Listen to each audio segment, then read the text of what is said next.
All right, so yesterday we talked about reactivity of amines. We said that acylation is a really common strategy because it can be used as a pseudo-protecting group or a blocking group. So in the case of aniline, we acylated it to prevent it from over-brominating, and it acts as a steric block for that ortho position, which really helps you favor para substitution.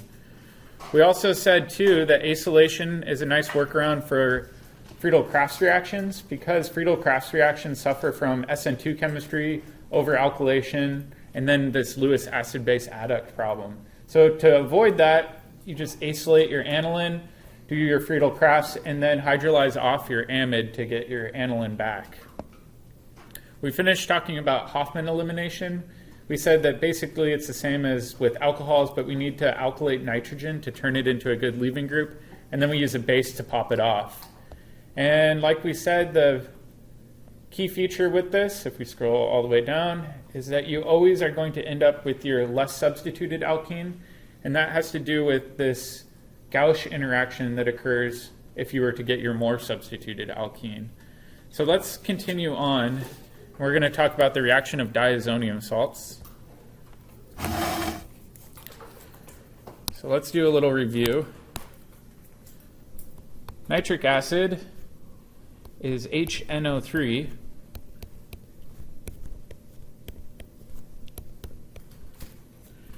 And this is different than nitrous acid, which is HNO2. Students mix these up all the time. However, they do react in a similar way.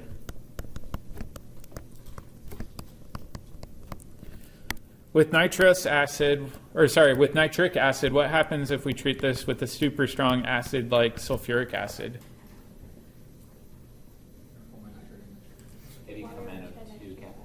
Yeah, we would protonate that alcohol, kick it off as water, and then what was that ion called? Do you guys remember? We saw this in electrophilic aromatic substitution. Yeah, it's a nitronium ion. And we said that these are really, really good electrophiles.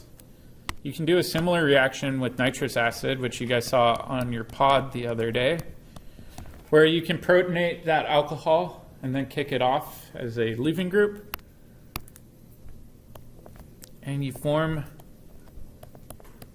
this compound that looks really unstable. However, it's resonance stabilized.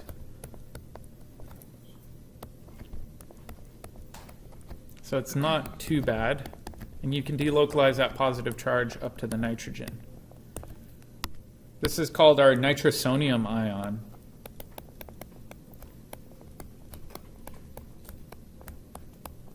All right, between these two resonance structures, which one's going to be your major, almost exclusive contributor? The one on the left or the right?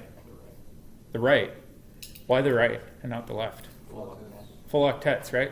So if you are going to draw this, try to draw it in its major form. It kind of looks weird to draw it in its minor form. Really, it's kind of inappropriate to draw it in the minor form because that nitrogen doesn't have an octet. Does that make sense? Okay, so let's take a look at the mechanism.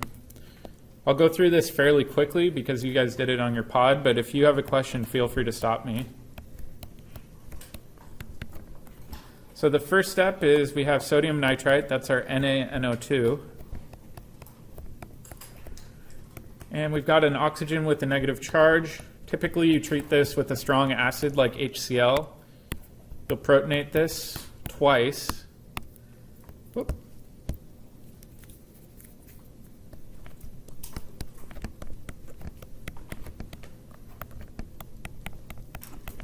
So we'll protonate it one more time.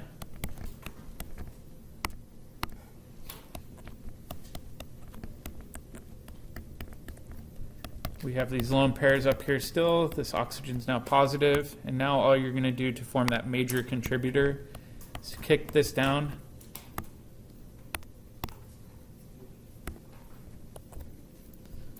And form that new triple bond between your nitrogen and oxygen.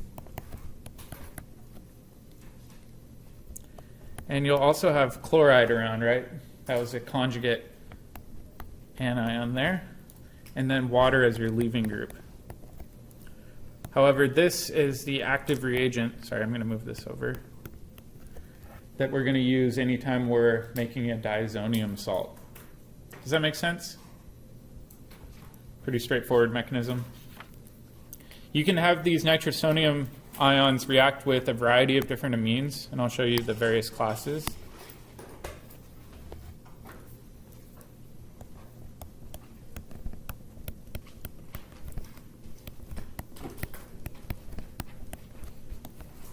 Okay, so let's take a primary amine.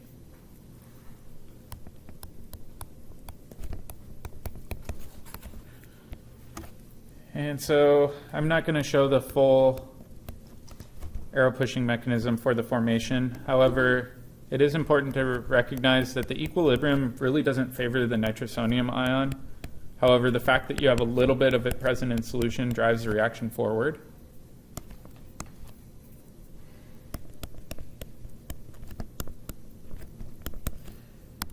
And so now this nitrogen can attack the other nitrogen, kick up electrons to the oxygen. Now we have a nitrogen-oxygen double bond. The adjacent nitrogen is positively charged because it has both protons on. And then in the next step, the water that's present in solution that got kicked off can act as a weak base, neutralize this charged species.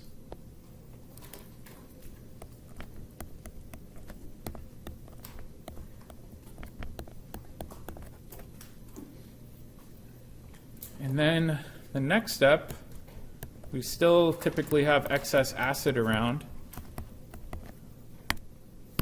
So this can grab another proton from our hydrochloric acid.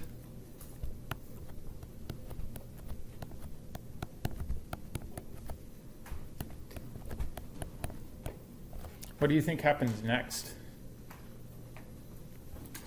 I'm going to actually draw this bond.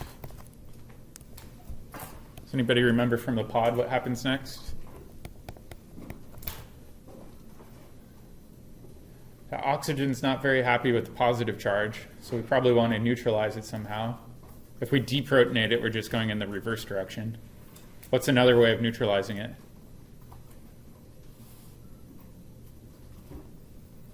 Anybody? How about this? Grab this, clamp down, right? Sure. You're going to trust me on that one? It makes sense though, right? We're getting rid of that positive charge on the oxygen. We're reforming a nitrogen-nitrogen double bond. And we've got this R group. Actually, I should show this down here. Sterically, that's better. Okay, and then next step, we've got HCl around. We've got that in an excess amount, so we're going to protonate this one more time.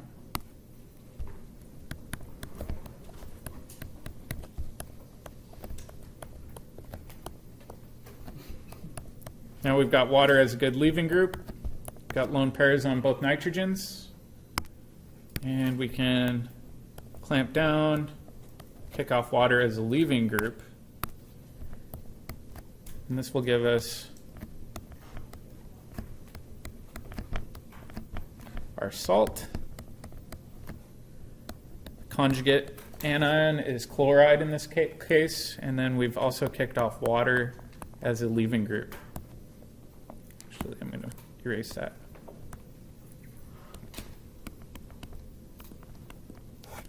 So we formed our diazonium salt.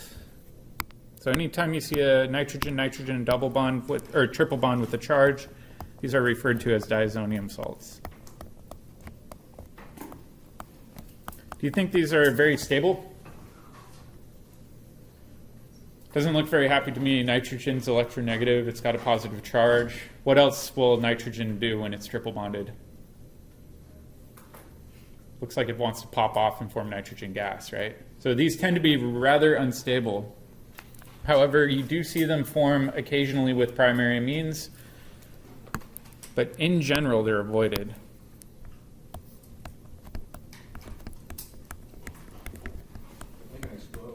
Yeah, they can be shock sensitive sometimes. What you will see them used for is something called radical initiation, where they purposely blow off nitrogen gas to form a radical. We don't really get into that in this class, but if you go on and study polymer chemistry, you will see diazonium salts more. Okay, let's take a look at what happens with secondary amines.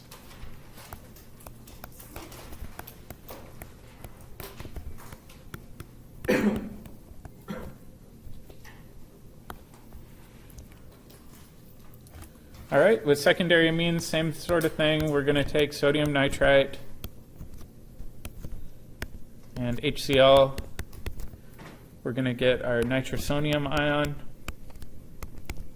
where our oxygen has a positive charge, but this time, oops. What's that noise? Is that outside? Okay, so our amine will still attack in. And this chemistry is going to rile some people up. Do we have fans of bacon here? Of what? Of bacon? Yes. Yeah. All right, I'll tell you why this is going to rile you up in a second. Oh, nitrites. Yeah. I know what's in it. I still eat it.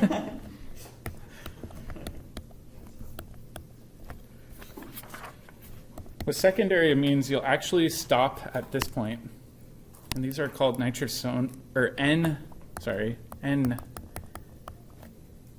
nitrosamines.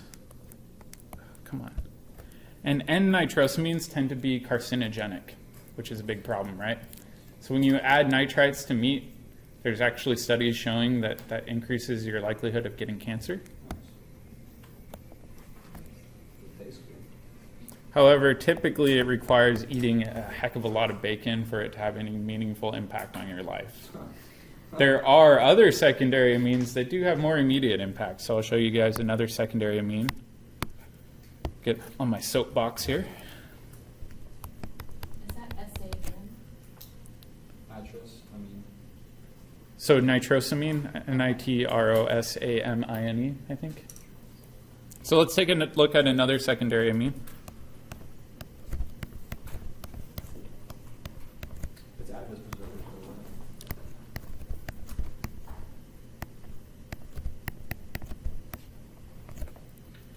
So same sort of thing here. We're going to treat this with NaNO2 and HCl. Which amine do you think is going to react? The one On the left ring or the right ring? the left. Wait, there's one on the right. Yeah, the one on the right. The one on the right is the secondary amine. The one on the left is kind of different because it's involved in an aromatic heterocycle. Okay, so let's draw the N-nitrosamine product.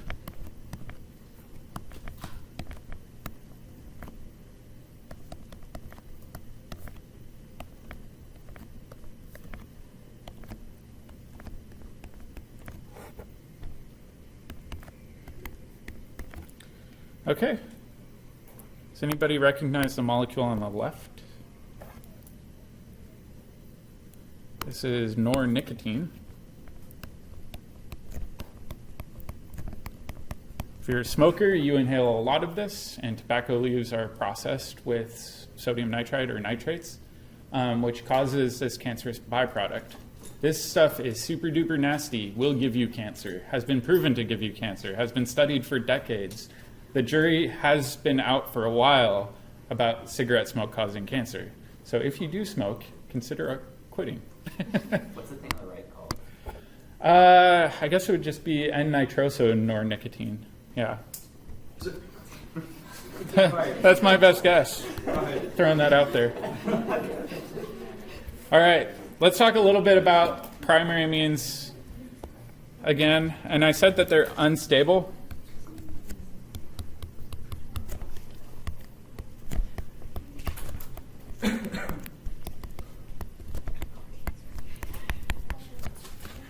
All the good things in life cause cancer. Especially that ball of nuclear waste in the sky. Oh, shoot. Sorry, thank you guys. Somebody caught a very good thing here. Holy cow, I had this coming off the wrong position. Crikey. Sorry guys, I'm ruining everybody's notes here. It's coming off the other ring. Wait, it's hydrogen? It is a hydrogen. I completely messed up in my notes. Wait, Thank why you. don't we show the- Otherwise, I was drawing a Texas carbon, which is embarrassing. All right, So even with a PhD, she's sorry.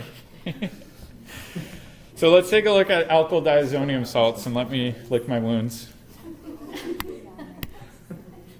If we look at this, like I said, this likes to pop off. who pointed it out, Grace? You can liberate nitrogen gas.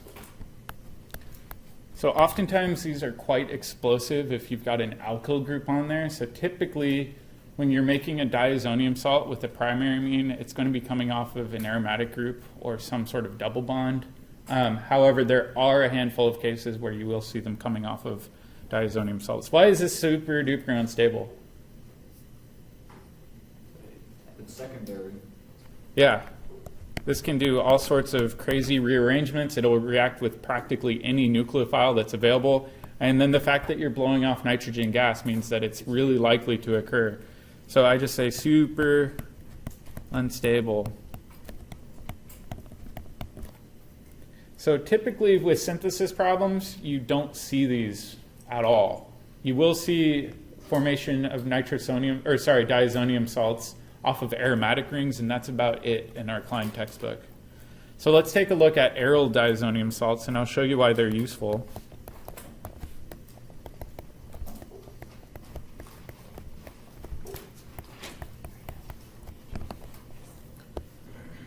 All right, so we'll just do a super easy one.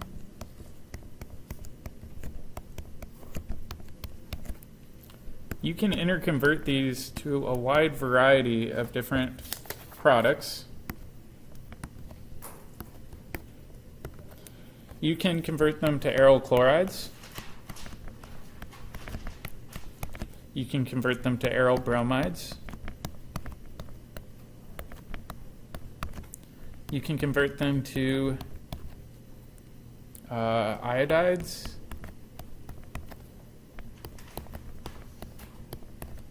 And you can convert it to a nitrile group.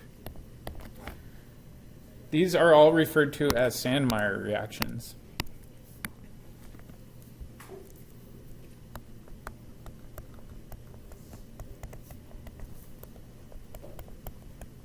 SanMar reactions are essentially a substitution of that diazonium salt for some other nucleophile. And I'll show you guys a little bit about the mechanism, but we won't go into a lot of detail.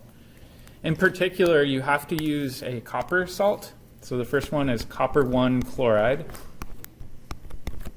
Next one's copper 1 bromide. Next one's copper 1 iodide. And then last but not least, what do you think the last one is? Copper cyanide. Copper 1 cyanide. It's almost like there's a trend. These are really easy, useful transformations because essentially, right, we can make this from an aniline, and we can make an aniline from what? Okay. I'm going to clean this. Or nitro. From a nitro group, right?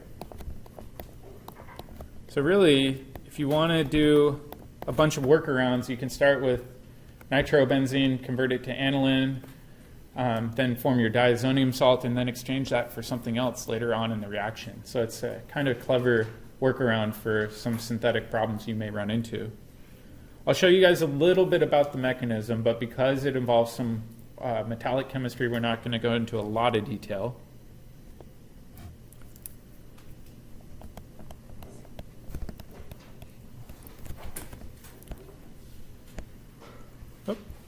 Okay, so the mechanism actually involves radical chemistry.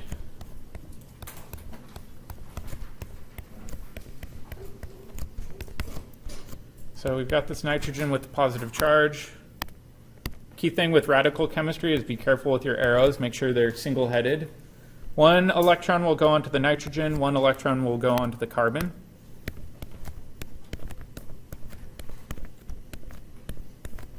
And you'll have a radical there. Your nitrogen that comes off only has one electron on one of them, so it's somewhat unstable. However, we've got copper ions floating around in solution, and if you know much about copper, copper 1's not that stable. Copper 1 would prefer to be copper 2. So what ends up happening is that the copper 1 will donate one of its electrons to the nitrogen to make it nitrogen gas. That's not radical. And then it's happy floating around as its copper 2 anion. Okay, so that's the first step. The next step involves this radical reacting with a halogen, so I'm just going to call this X minus, or cyanide. And then you're also going to lose an electron in this process.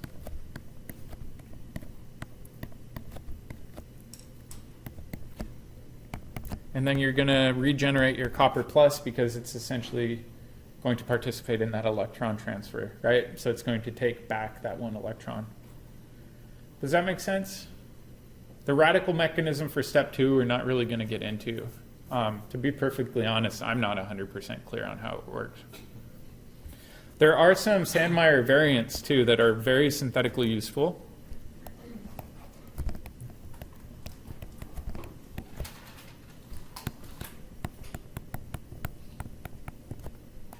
Where essentially it involves converting a diazonium salt into something new. This first one is very practical, where you just take this, add water, some heat, and you can convert it to phenol. What was the other way we had for making phenols? Does anybody remember? Can we do electrophilic aromatic substitution and get a phenol? No. No.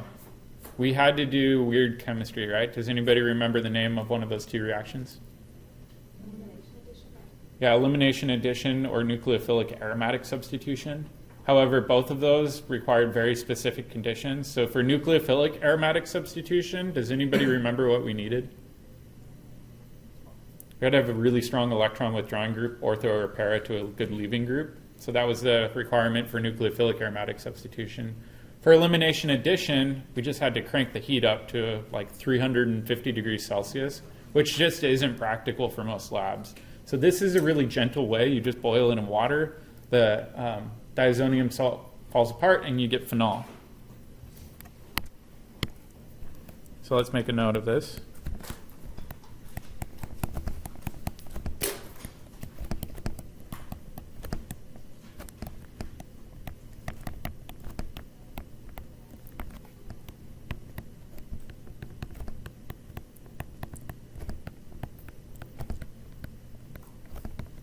This is a lot more gentle, so it's a very useful reaction. The next one looks weird, but is also useful. Where you have a diazonium salt, and you treat it with phosphoric acid. Or sorry, hypophosphorous acid. That should be PO2. And if you do this,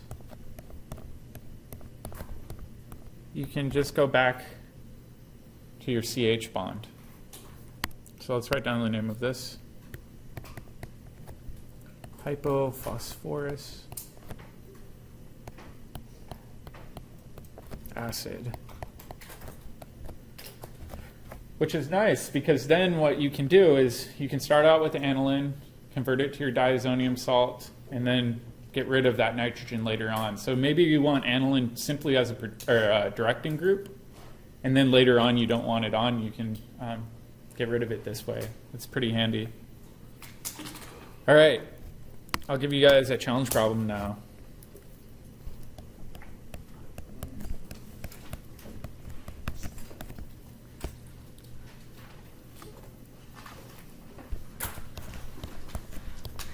So we're going to start with benzene. And I want you guys to propose the synthesis for 1,3,5-tribromobenzene. This may require multiple steps.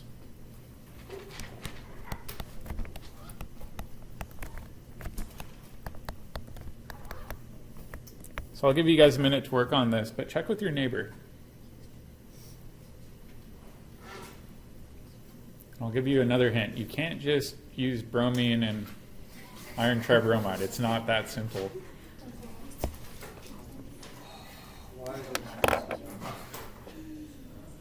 What's the problem when you had your first bromine on? It would put them orthopara. It's an orthopara director, right? It's not a meta director. So this requires some trickery. All right, let's do this together just because I'm worried we're going to run out of time. Does anybody want to help me with the first step?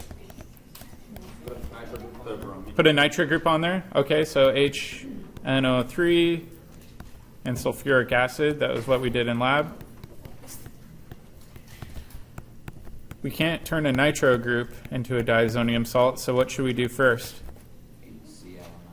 Yeah, we need to reduce that to an aniline, so maybe HCl and iron or zinc, something like that. Okay, so now we're in good shape, right? Aniline is a very, very, very strong orthopara director, right?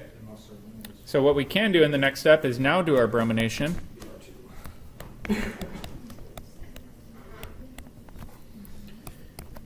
You can push this with an excess amount of bromine. Whoops. So now we're going to brominate both ortho positions and the para position. Now what? We got to get rid of that NH2. So maybe we turn it into a diazonium salt. Okay, so let's do this. We'll go Na, NO2, and HCl.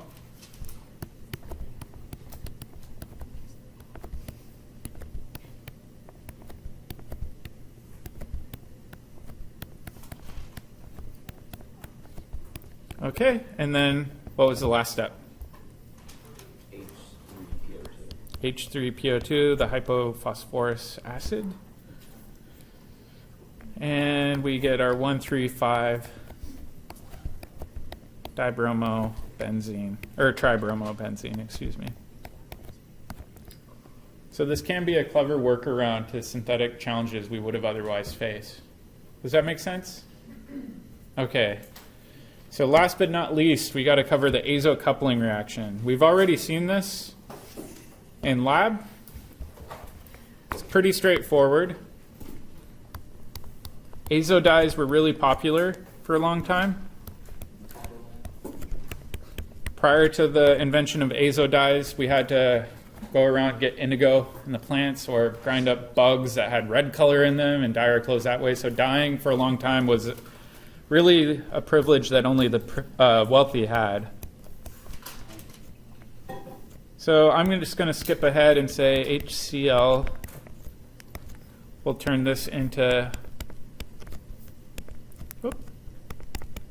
our nitrosonium ion. And then in the next step, you're going to treat this with aniline. So I'm not showing the proton transfers for that first step, but we could have.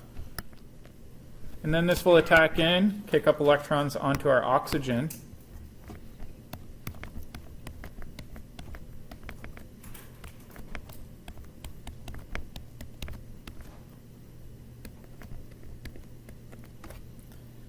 And now we've got this intermediate, but we still had excess HCl around in lab. If you calculated out the molar equivalents that you had, it should have been a very large amount. I know that was a while ago, though.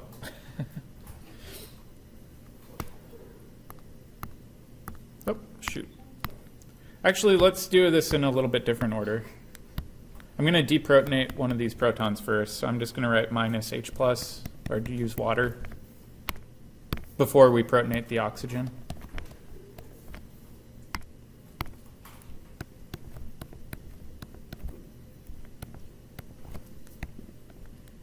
Shoot, I'm going to scoot this over.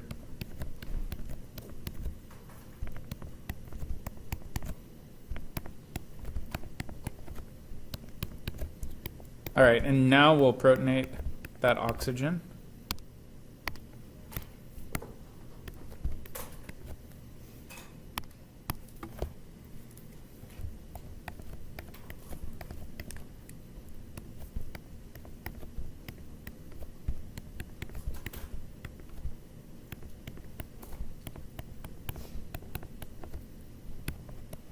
And then in your next step,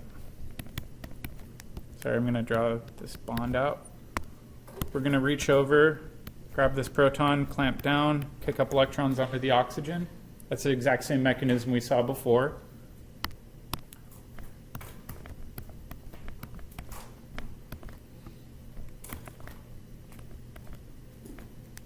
Sorry, here we go. We're going to protonate this one more time, so I'm just going to write H+. I just want to make sure we have enough time.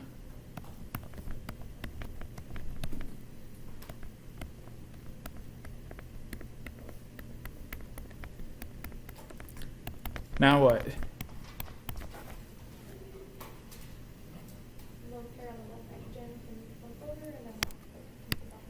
Yeah, exactly.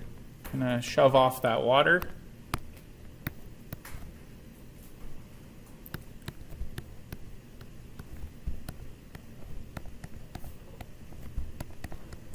And there we go. We've got our diazonium salt. All right, the next step is interesting though. So the next step involves another aromatic ring. So I'm gonna draw this. And your aromatic ring must have an electron donating group on it. So I'm just going to call that EDG. Electron donating groups we know make ortho and para positions electron rich. So I'm going to just draw this in here. The para position is typically the most sterically accessible. It's got a nice big partial positive or partial negative on it. That means that this carbon can attack that nitrogen and kick electrons over to that nitrogen.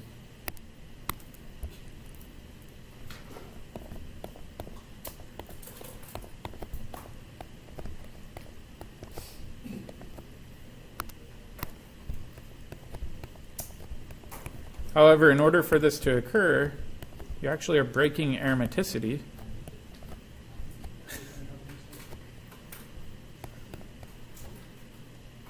Oops. Sorry, wrong carbon.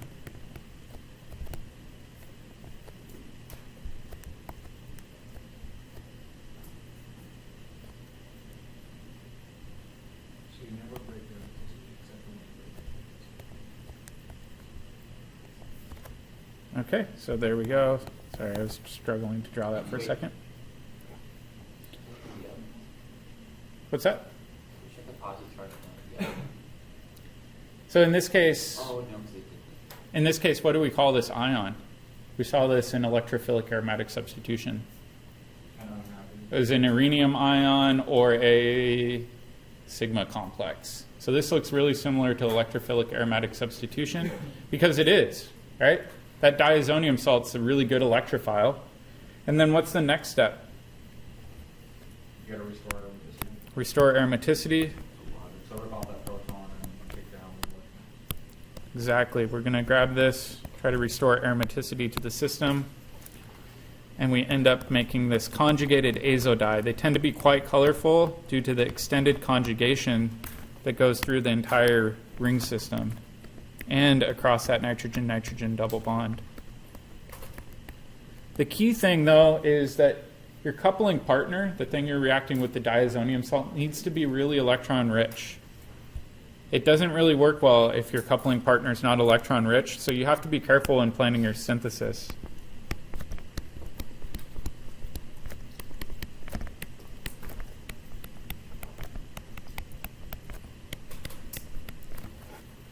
All right, we just made it. So the pod has to do with synthesis of an azo dye. I said use benzene as your carbon building block. I should have rephrased that to say use benzene as your starting material, and then you can use other building blocks on top of that. So you're welcome to fill in that. You don't have to make all the other stuff from benzene, or else it would be supremely complicated. So what is the driving force there for what you're actually breaking? Just because it's so electron. Because it's so electron rich and electrophile is so, yeah, exactly. The diazonium salt's such a good electrophile, it will overcome that.